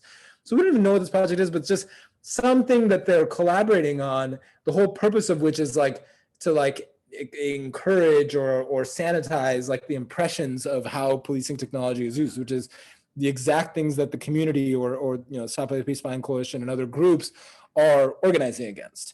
And again, they're doing this on the dime of, funded by the police technology companies, claiming that it's kind of, doing it with communities, on behalf of communities, working with police departments. So this is just another way that when we talk about academic complicity and nonprofits and the institution and the industries, another way in which they're doing this, that they're helping, helping expand and institutionalize their technologies, is funding these nonprofits whose role is to help overcome the negative perceptions of policing tech, like that email said, or to help show that this technology is fair, or to do studies of it, or to be on the AI ethics board of it.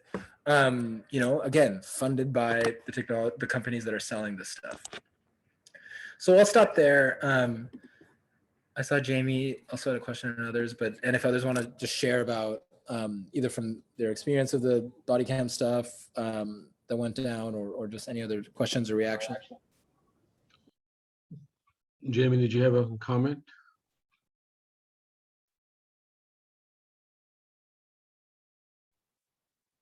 Yeah, I got here late, but I was just kind of jumping into the conversation. And, I think a lot of what I've been thinking about in the strategy around like seeing the role of academia, seeing the role of nonprofits, seeing the role of like rich folks, real estate owners, Hollywood, people who have money who are invested in capital around the city is kind of like this part of this idea when Bratton came to LA.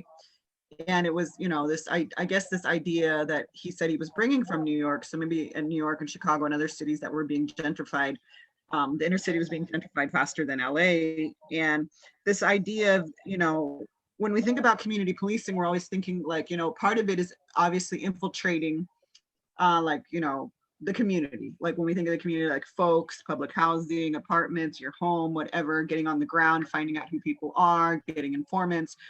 But then I think one of the things that like we were talking about that Bratton speaks about is organizing like the stakeholders, right? So one of the big things he did when he got to Skid Row was to really get the business owners, get the real estate people to create the bids to kind of start creating this like, this support for police. And so, the more like I hear, the more I learn and hear about all this, it's so important for us to really not only see like the dangers and technologies of just continuing the same, like, violence of policing, but then to also realize how matured community policing is becoming as well. And how like everything in every way that people who are invested in kind of benefiting from capital and kind of from like oppressing and using people or needing the land that they're on, that's who they're organizing, right? And so I don't know. So I just find it really interesting that like, like the academy is always, in a sense been that way, but it becoming even more entrenched in profiting off of it too. So like their funds and their grants and stuff like that start to become more entrenched in them having this very amicable relationship with law enforcement as well, because it's profitable for them. And that's why UCLA is so invested in it, is because it's profitable for them. As my friend Pete White would say, caretakers of white supremacy. That's any other comments or questions before we open it up for announcements as we come to a close?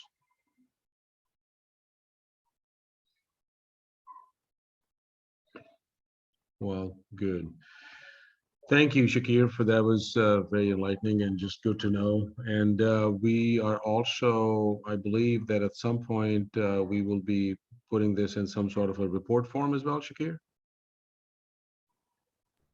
Yeah, that's the goal. We're doing this research and working with organizers at UCLA, at NYU, at other campuses that are trying to confront the harm of academic complicity in those places.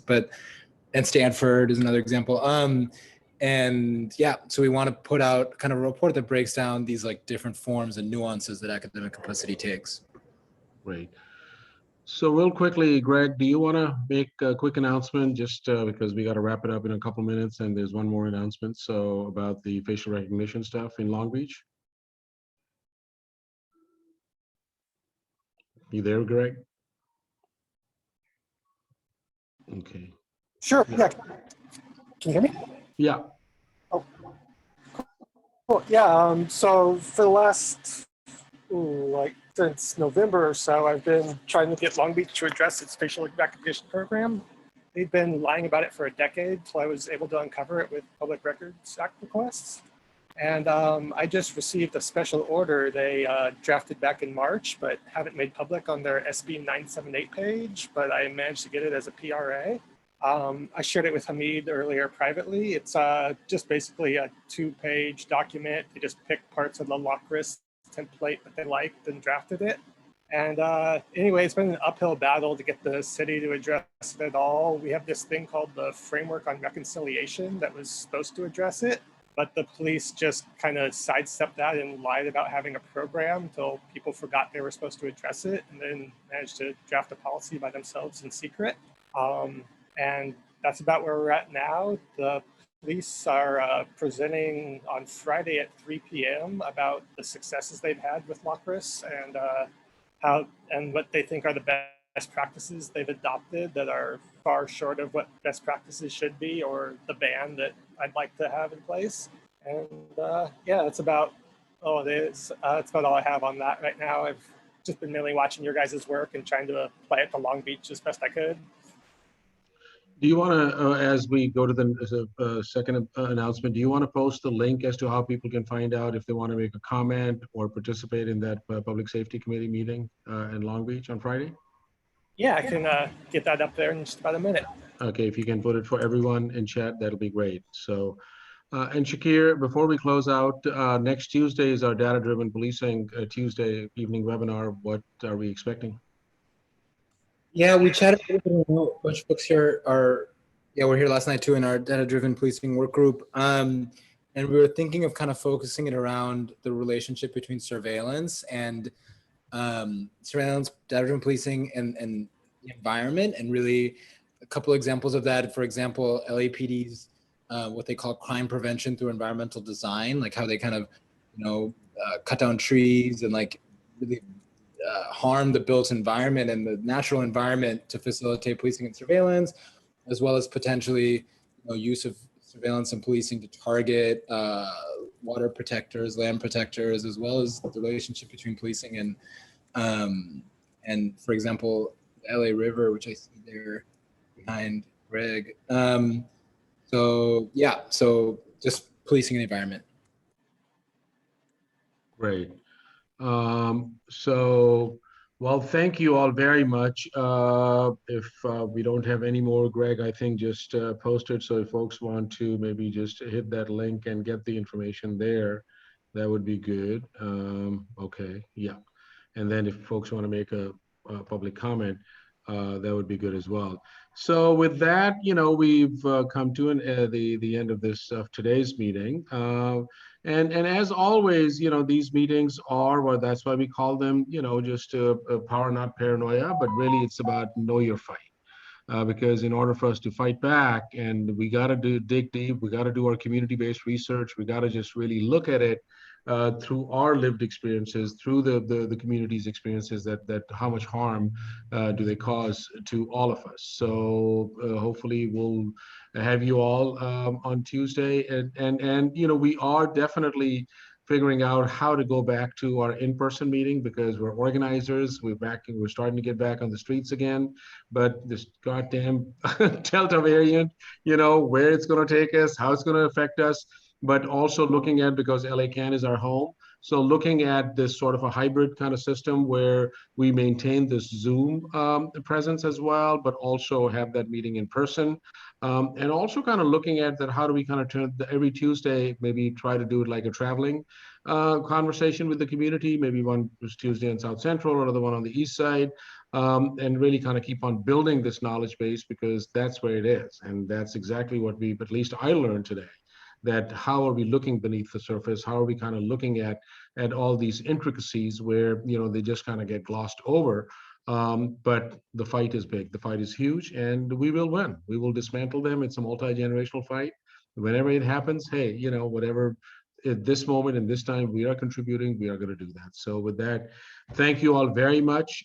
Just like really have a safe night, a healthy night, and we'll look forward to seeing everybody out in the streets, and next Tuesday evening at 6 o'clock. Adios. Much appreciated. Thanks a lot. Peace. Bye-bye.